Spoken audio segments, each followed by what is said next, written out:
Okay,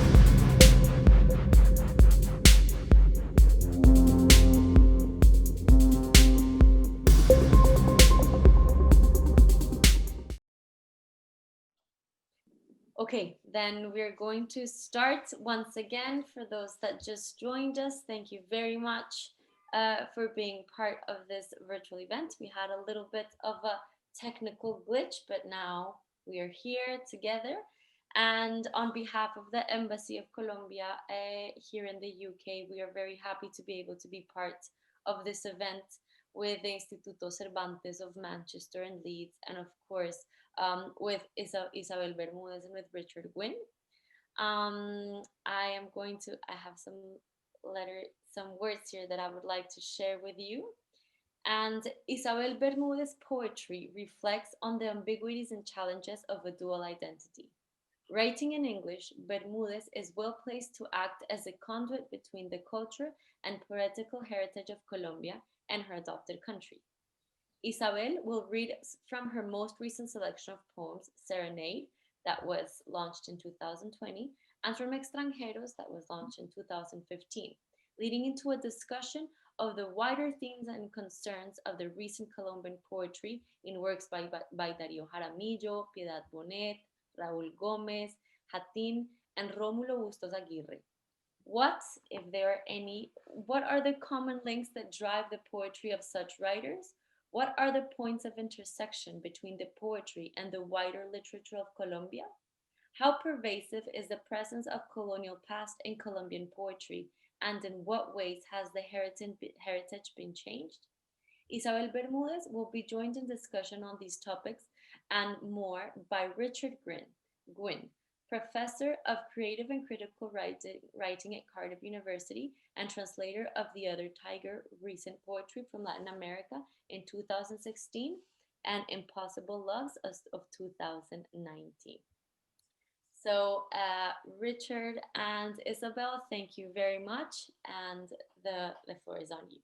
Thank you very much, Adriana. Now I'll start with reading 3 poems from my collection Serenade, which has recently come out. I'll just read the 3 poems straight as they come. So, Rio Claro. Polished limestone, smooth edges, pale beneath the clear water, luminous as newly laid eggs. Sunspots dance, one fish, then another, a play of sun that leads a life of its own, bottom dweller at one remove.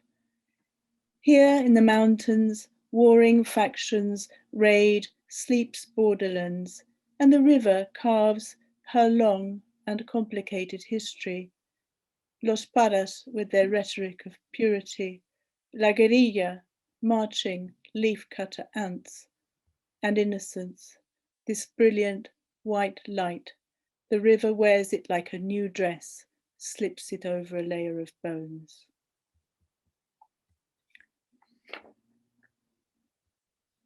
Master of Works. This is a poem composed from an original bill held in the Portuguese National Archive of Torre de Tombo, which a Master of Works, Mestre de Obras, presented in 1853 for repairs which were made to the chapel there, the Capello do Bom Jesus de Braga. So this is a poem composed from his original bill.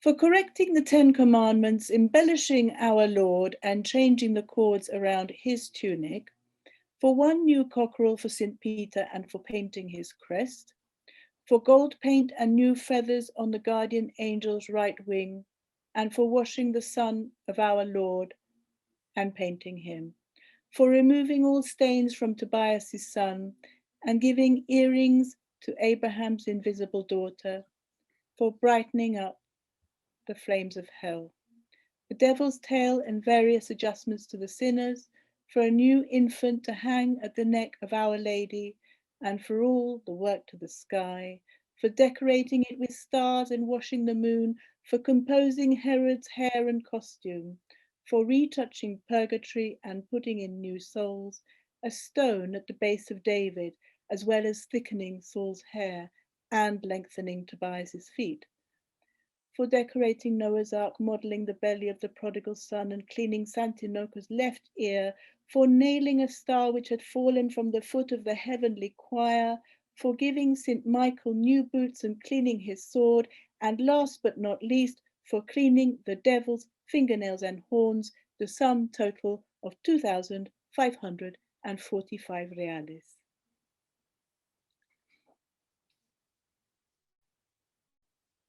And lastly, Columbus's bell. This has a little preface to it by Raúl Gómez Hatín, some words of his from a poem of his. Yo tengo para ti, mi buen amigo, un corazón de mango del sinú, oloroso, genuino, amable y tierno. I have for you, my good friend, a heart of mango from el sinú, pungent, kind, tender, and true. Bronze bell of the Santa Maria, salvaged from the wreck of a galleon among smatterings of gold, fractured, tarnished, claimed by Portugal, retrieved by Spain, sold at auction for millions. Bell that roamed the ocean, startling eerily in a storm like the cry of a lost goat, treasure boasting history's grey-green patina. The poems of Raúl Gómez Hatín are hauled to the surface again by curious students in American universities 30 years on. Madman, drunkard, seer, scandalizing the staid literary world, smoking marijuana in his hammock under elegant balconies in Cartagena, drinking deep of his aguardiente spring, thinking his boat set sail for paradise beside a half-moon bay of white sand, one in a long line of the broken, whose lines ring out again in a sudden swell. He died like a stray dog under the wheels of a moving bus, O ghost of Columbus's bell.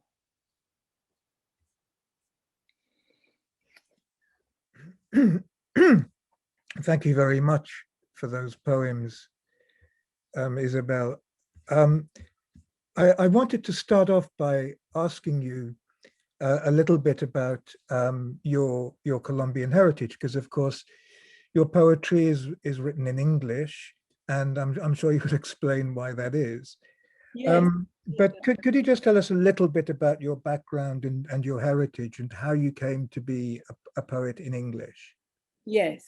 So I left, my mother and my brother and I left Colombia in very tense circumstances, not political but personal. When I was very young, I came here when I was 3, and I began learning Spanish again, having lost it, in the process of going to school and learning English, I lost my mother tongue and I began relearning it at the age of 15. So in terms of heritage, I feel that I see the country from outside, but it is my country, and I feel very strongly about that.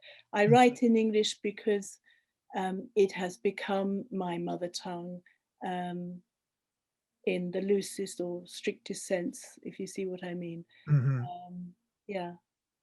And of course, you have worked in Colombia and made documentary films there. But to return to the question of language, have you been tempted to, as it were, reclaim Spanish as your written language on any occasion? As I have. I have actually written some poems, some very long poems in Spanish, which I haven't revisited.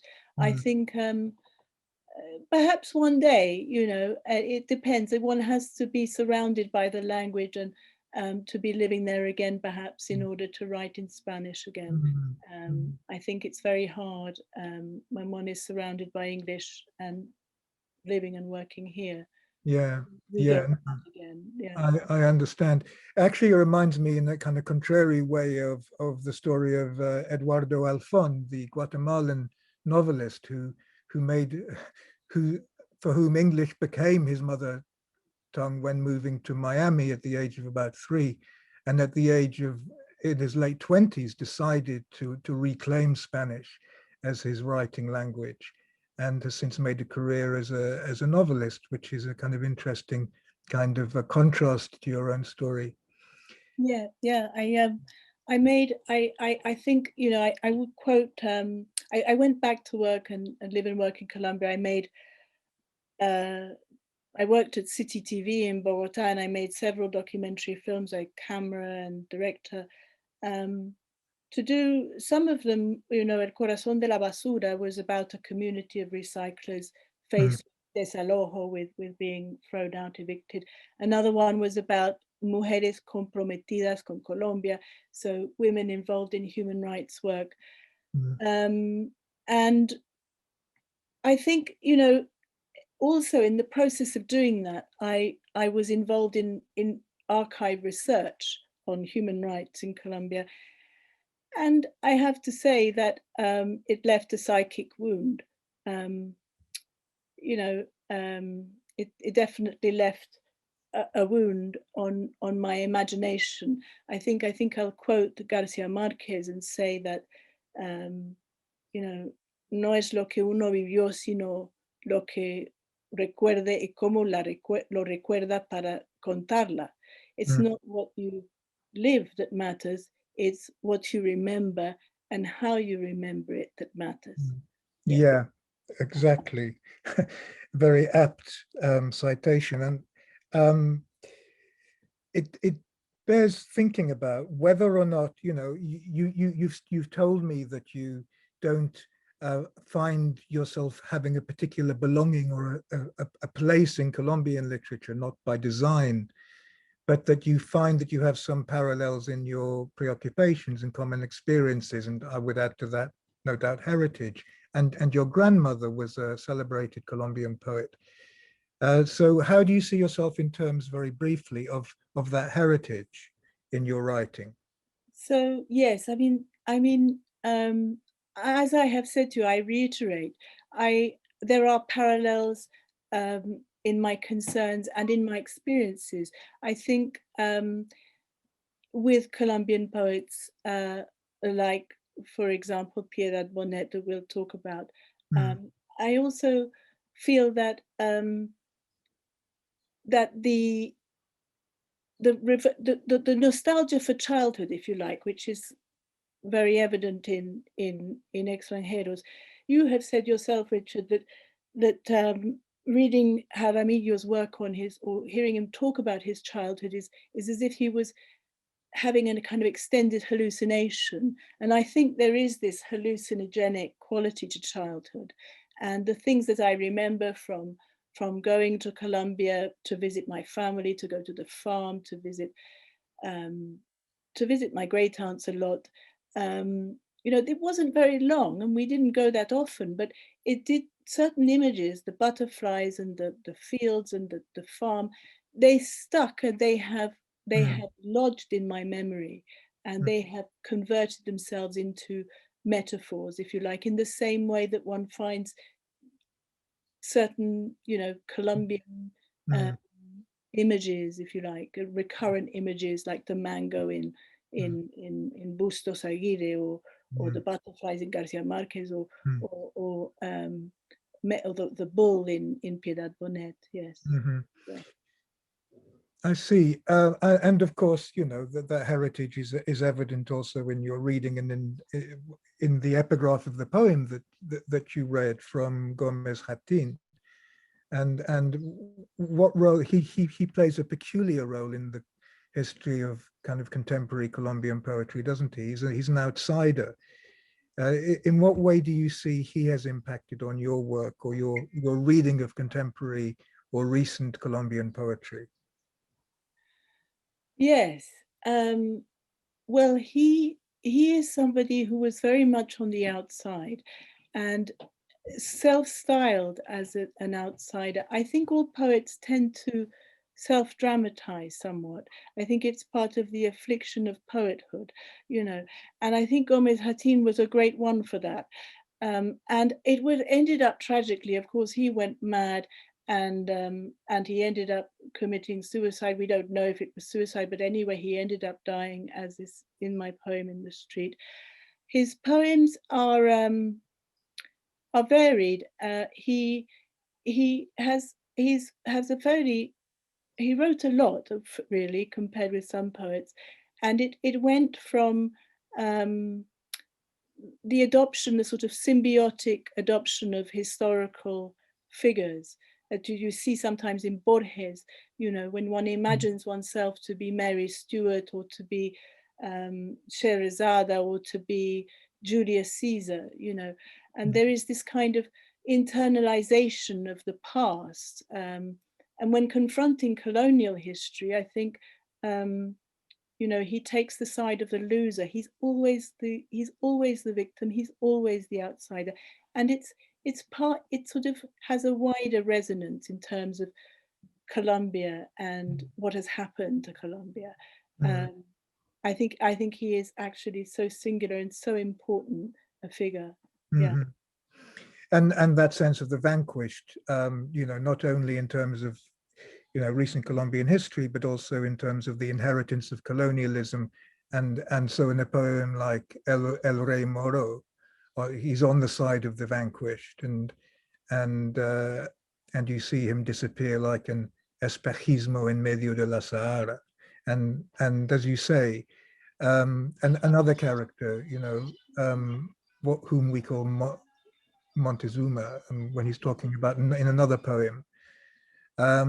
So always, as you say, on the losing side, but also with echoes, I think, with his contemporary Dario Jaramillo, who of course is a poet who, as you have cited, sees childhood as this kind of glorious paradisal period in which he returns again and again to an image. At the age of 5, he entered in his bedroom, and a hummingbird was in the room, and he was terrified at first, and his sense of terror and then wonderment seems to penetrate so many of his poems of childhood.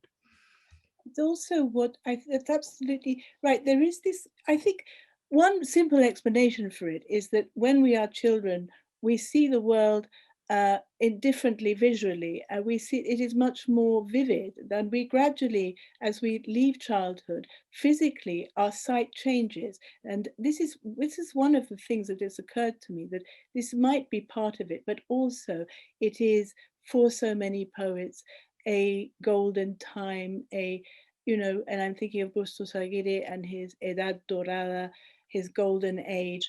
And it seems like as a time, and when you think of Alvaro Mutis and you think of somebody who says, well, we're all exiled from our childhoods, all of us.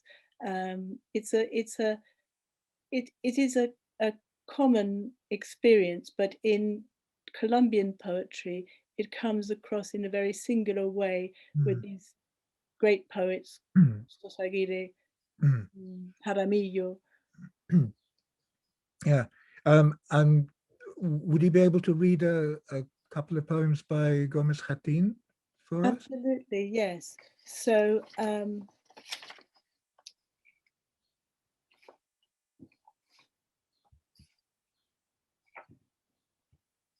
Conjuro.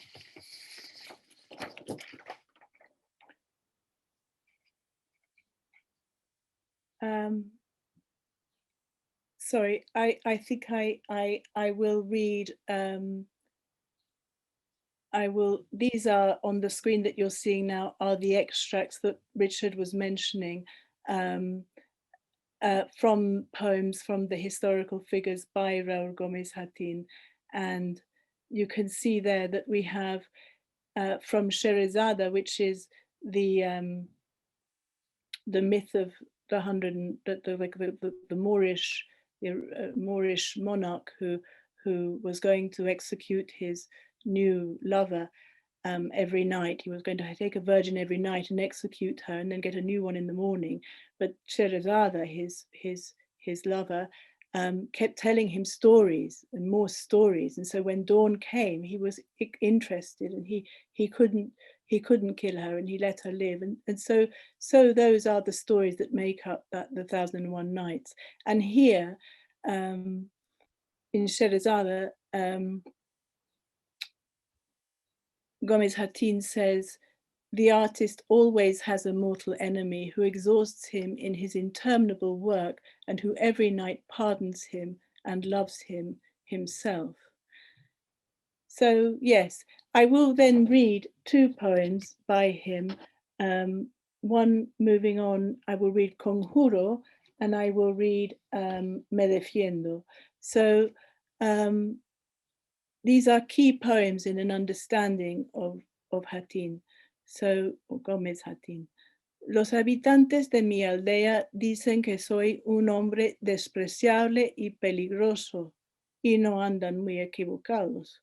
Despreciable y peligroso, eso ha hecho de mí la poesía y el amor. Señores habitantes tranquilos, que solo a mí suelo hacer daño. And you have the English translation too, which is a rough translation. Is there a flavor of it there? I mean, Richard has translated not Gomez Hatin. No, you haven't translated Gomez Hatin, have you?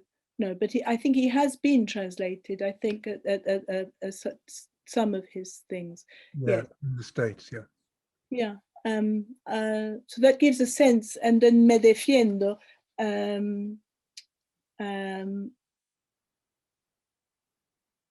Antes de devorarle su entraña pensativa, antes de ofenderlo de gesto y palabra, antes de derivarlo, valora al loco, su indiscutible propensión a la poesía, su árbol que le crece por la boca, con raíces enredados en el cielo. Él nos representa ante el mundo con su sensibilidad dolorosa como un parto.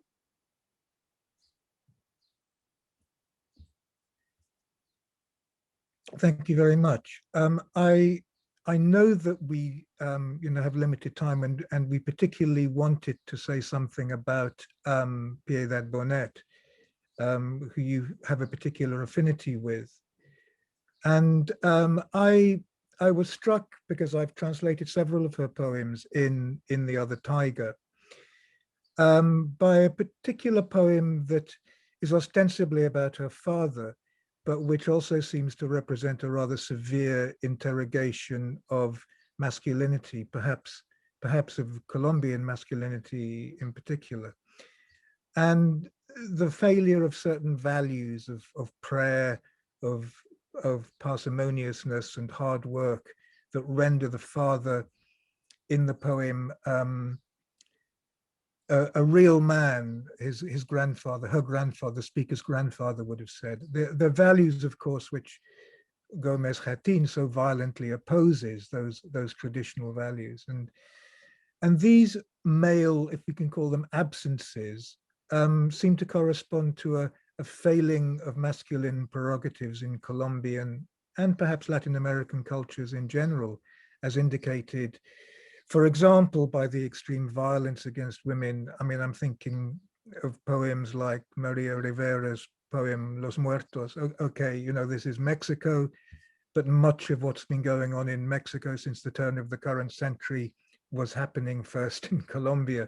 And I think the poem about Piedad's father is a nice illustration of the expectations of a model of respectable Catholic fatherhood, without which its repudiation wouldn't make any sense. And so I was going to read as an illustration that poem of Piedad Bonet, and maybe we could have a little chat about her work first then. Yes, absolutely. So you're going to read the one about her father. Yeah.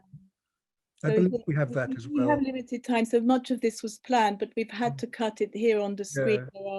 Yeah. Biografía. Yes. Do we have that? Biografía. Yeah, okay, we just got the English here, I'm afraid, but the Spanish is available in all these poems in The Other Tiger. Biography of a fearful man. As soon as he was born, my father was fearful of life. But just as soon he was reminded of the duties of a man, and he was taught to pray, to save, to work, so that soon my father was a good man. A real man, my grandfather would have said. Nevertheless, like a whining dog, muzzled and tied to its stake, the fear persisted in the deepest part of my father, who as a child had sad eyes, and as an old man hands as clean and earnest as the silence of early mornings. And always, always the air of a lonely man, so that when I was born, my father gave me all that his confused heart knew to give. And amid that was included the loving gift of his fear. Like a decent man, my father worked every morning, navigated every night, and when he could, he bought by installments the little death that he always desired. He paid for it rigorously, without alarm, year after year, like a decent man, my dear old father. Thank you, Richard. That was wonderful. So I think, you know, with Piedad Bonet, when you talk about the toxic masculinity of much of Colombian society, that and the turmoil that it has been going through, and I'm not just talking about the last 50 years, but the last, since its inception, since the Spaniards went over, and then through that the wars, the various wars between conservatives and liberals, the guerrilla war, the present turmoil now, you know, perhaps one can lay a lot of it at the foot of toxic masculinity. You know, yeah. Well, yeah, and as we were discussing the other day, there's a contrasting, a sort of antidote to that view of masculinity is presented in Héctor Rabat Faciolince's book, which has recently been made into a film, hasn't it? El Olvido que Seremos, sí. Yeah, which is in fact a quote from Borges, isn't it? From Borges's last short prose poem. And there's a kind of condensed version of El Olvido que Seremos in The Other Tiger that Héctor Rabat wrote, called Memento, in which the story of his father's life and murder, ostensibly for going over to the other side, as his killers would have said, gives a very different version, equally murderous and bloody, but in a sense illustrative of hope, which in a sense makes it even sadder. But that's something else which we don't have time to go into at this point. I think, you know, it's interesting because Bustos Aguirre talks about la justicia poética. Now, it is not poetic justice that Héctor Abad's father was killed, but it is a kind of poetic justice which, according to Bustos Aguirre, is the only kind of justice that exists. That he was killed with the poem whose title talks about oblivion, and of course he will not be forgotten. So that is the poetic justice, that although he was killed, he will not be forgotten, and the poem is in his pocket. There is the poetry in it, that he will not be forgotten, although he says el olvido que seremos, the oblivion to which we all will succumb, really. And that means oblivion, death, and also oblivion in the memory of others, you know. But he is not, you know, he's still very, very much, you know, alive in Héctor Abad's poetry and in his novels and memoir. Yeah, and of course the dark side of all of this, of which we are reminded again and again. I recall being quite shocked by in a meeting with Pierre Bonnet by the frankness and terrifying bluntness with which she told me, gave me an account. We were sitting in a rather upmarket tea room in Bogota, and she was talking about the propensity of some of the nastier types of murder by people that you refer to as artists of death, and the well-known Corbata, and her delivery throughout this was deadpan, and it was somewhat terrifying that she was so blunt about the horrible state of affairs at the time that we were there. But I realize that we need to press on, and that we've got one other poet that we want to discuss, and unfortunately only have time for one poem of his. This is Dario Jaramillo, who won the Lorca, Premio Lorca last year. And it's to do with absences, which in a sense is very relevant in terms of what we've been talking about, not only in terms of masculinity and fatherhood, but also in terms of disappearance. Again, this is quite a long poem, and I haven't got the Spanish up on screen, for which I apologize, but again, that's available in the bilingual version, both The Other Tiger and in the Carcanet book, Impossible Loves, which is solely the work of Dario Jaramillo. Reasons for his absence. If anyone asks after him, tell them that perhaps he'll never come back, or else on returning, no one will recognize his face. Tell them also that he left no one any reasons, that he had a secret message, something important to tell them, but he's forgotten what it was. Tell them that he is falling in a different way and in another part of the world. Tell them he is still not happy, if this makes some of them happy. Tell them also that he left with his heart empty and dry, and tell them that this doesn't matter, not even for pity or pardon's sake, and that he himself doesn't suffer on this account. And that now he doesn't believe in anything or anyone, far less in himself. That from seeing so many things, his eyes failed him, and now, blind, he needs touch. Tell them that once, on a sunny day, he had the faint glimmer of a faith in God. Tell them that once there were words that made him believe in love, and that later he learned love lasts as long as it takes to say a word. Tell them that like a balloon punctured by gunshot, his soul plunged toward the hell within, and he isn't even in despair. Tell them that sometimes he thinks this inexorable calm is his punishment. Tell them that he doesn't know what sin he has committed, and that he considers the blame he drags around the world just another aspect of the problem. And tell them that on certain insomniac nights, and even on others during which he believes he has dreamt it, he is afraid that the blame might be the only part of himself that is left. And tell them that on certain luminous mornings, and in the middle of afternoons of merciful lust, and also on rainy nights drunk with wine, he feels a certain puerile joy in his innocence. And tell them that on these blissful occasions, he talks to himself. Tell them that if someday he returns, he will come with 2 cherries for eyes, and a blackberry bush seeding in his stomach, and a snake coiled around his neck.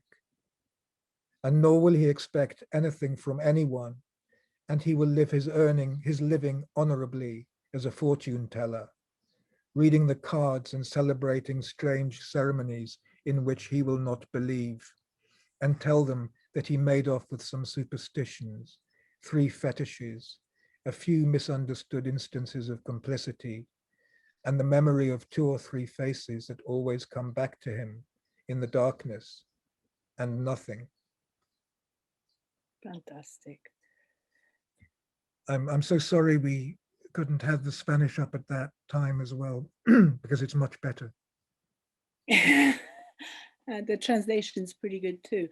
I suppose the one thing that strikes me of that poem is the honradamente, the honorable, and I think this idea of honor is something that is important, and the different concepts of honor. What honorable has people kill for honor, people murder for honor. This term honor has become really abused and muddied really. And in this poem, what is honorable is the way he earns his living, which is as a fortune teller or as some kind of shaman or something.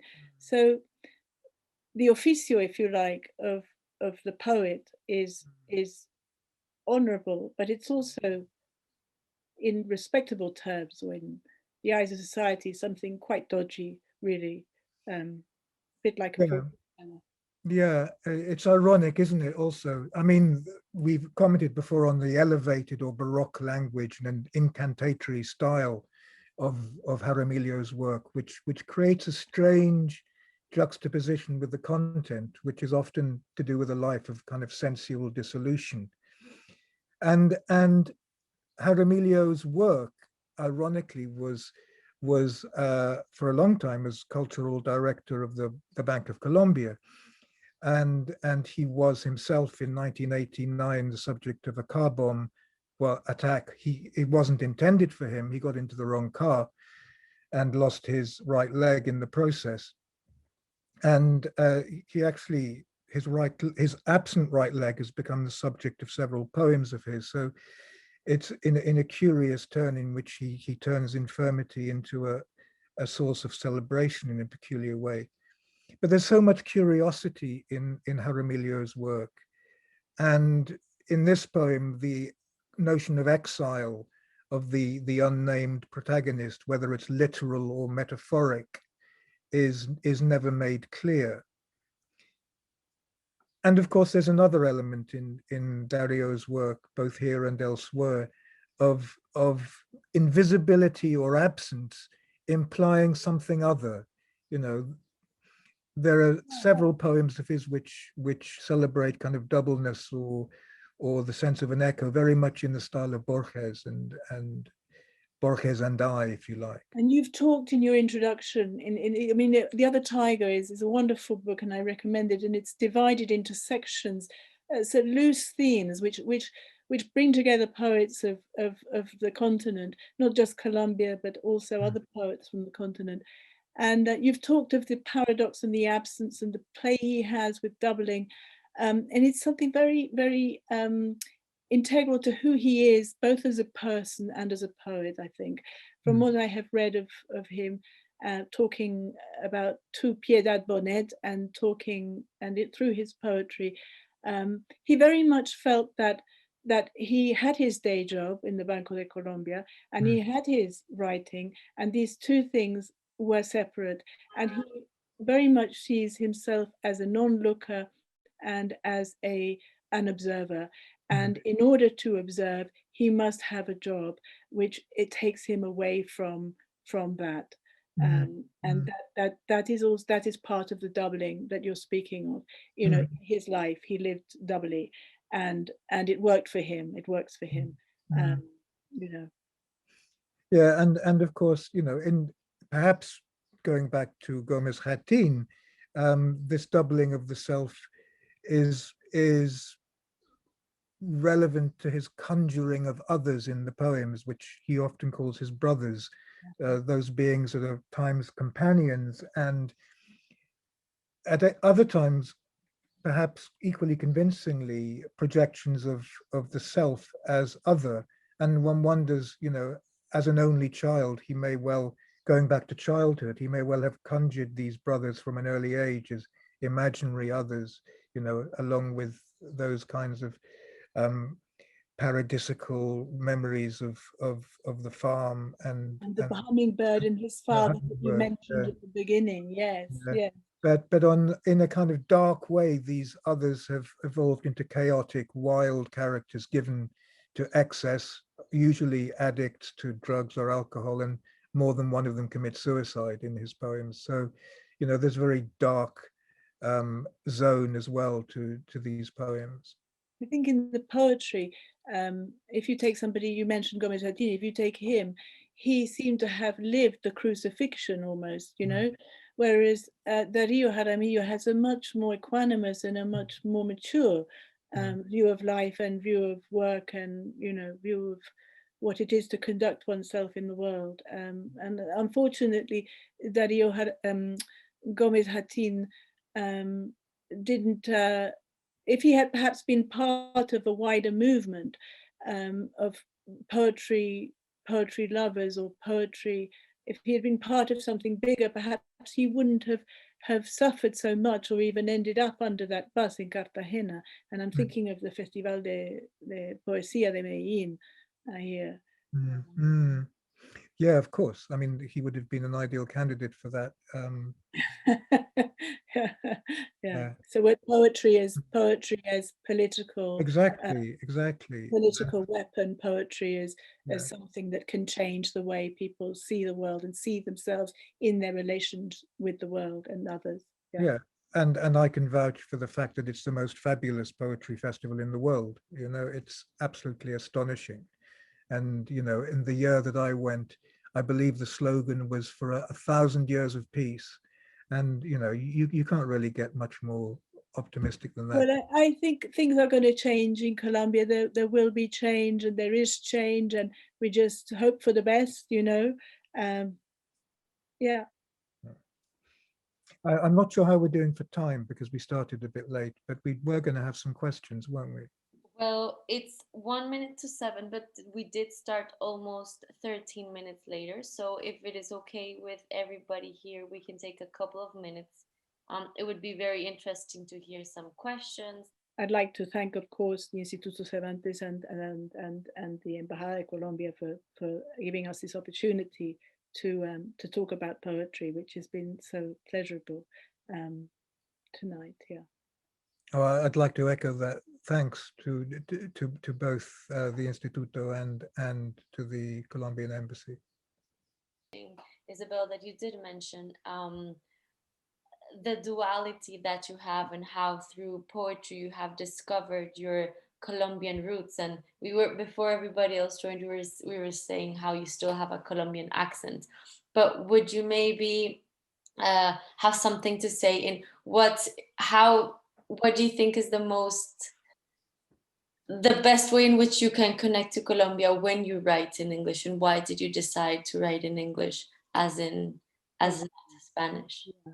The best way, I feel I am recovering something when I write about Colombia, and in my extranjeros, I use the Spanish language as a tool to do that. It's a selfish thing. I do it for myself, and I try to find the exact word in Spanish that I'm looking for in English, and incorporate that into the poem in such a way that an English reader, my peers, my contemporaries, can understand the Spanish without necessarily being fluent in it themselves.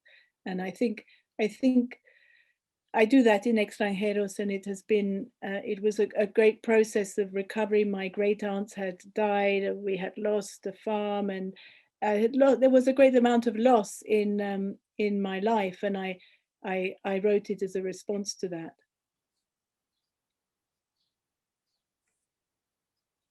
Thank you. Does anybody else have any questions, remarks? I have a question for Isabel. Yes, of course. Isabel, I have seen that you have you write poetry, but you are also a filmmaker, documentarist. Two languages very different but very connected. How is the influence, or there is an influence in your poetry from your work as filmmaker and vice versa? how is this relations with the cinema and poetry and literature? Yeah, I think first of all comes the image with me with the poem. It comes as an image, very definitely. So it's the image, the visual is what is predominant, and then you write. Yes. The impetus for the poem, that the energy or whatever comes from an image for me, and then come the words. Yeah. And I think that maps that's, I mean, I remember when I went to film school in Salford and to study documentary making, I remember the course leader saying to me, well, you know, you're still thinking in bloody words, you know, and so maybe I lost that. And I've stopped. It is a different way of thinking. Maybe poetry allows me to fuse the two things, you know. Thank you. And maybe a question for Richard, if I have time. Richard, how would you describe the contemporary scene of the poetry in Colombia nowadays? Well, the work that I was concentrated on translating when I put together The Other Tiger, and remember that book was researched between 2010 and 2015, and it was published in 2016. And I was concerned with poets who had been born after 1945. And so the majority of the poets there were in their 50s or 60s, 40s, 50s, 60s, and there were a few poets in their 30s and even in their late 20s. But that's the work that I'm less familiar with than with the poets of, let's say, born in the 50s, 60s, and 70s. So what's going on now is very diverse, and a number of the younger poets who are translated in the other tiger, such as Carolina Restrepo and Juan Galán Casanova, which is a great name, are kind of the up and coming poets that I recognize, but I'm not familiar personally now with what's been going on in the last 5 years in the younger poetry scene, and that's something that I'd very much like to go back and look at. Thank you. Anybody have any last questions or remarks, or would like to share something with Richard and Isabel? No, okay. Well, thank you very much for joining us. I want to say that for us it's a great opportunity to be able to explore Colombian literature in another language, although one of our missions, and I would dare to say also that it's El Instituto Cervantes, is to promote the Spanish language and the Spanish and the Colombian culture, in this case that is like the Colombian week. So it is very interesting to live not only through Isabel's work, but through Richard's work, and to see that the direct, how you can understand one same concept and share it through English and Spanish, which I think is wonderful. And and also being far away from home, reading your poetry, Isabel, brings me back so many memories and connects me to so much literature from back home and so many images from my country. So thank you very much. And once again, on behalf of the Colombian Embassy, it is a pleasure for us to be here.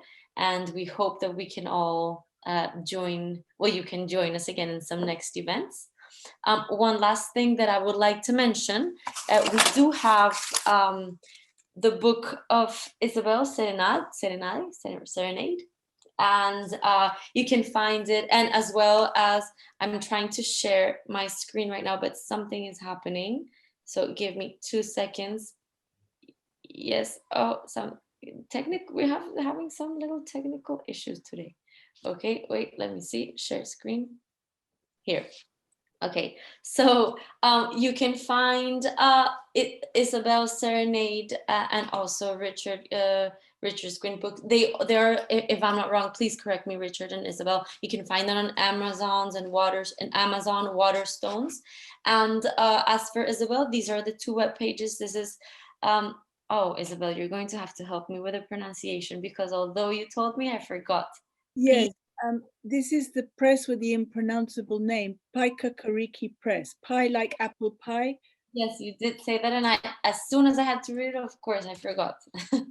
I'm sorry. And I think the other tiger is available from the publisher and widely, isn't it? Yeah, yeah. Yeah, fairly widely. Yeah, and then just Google online and you'll find. Yeah. Yeah. Yeah. So if anybody is interested, well, these are available here and also in Amazon or in Waterstones. So thank you very much. It was a pleasure, and I hope you have a beautiful Thursday afternoon. Night. It's already night.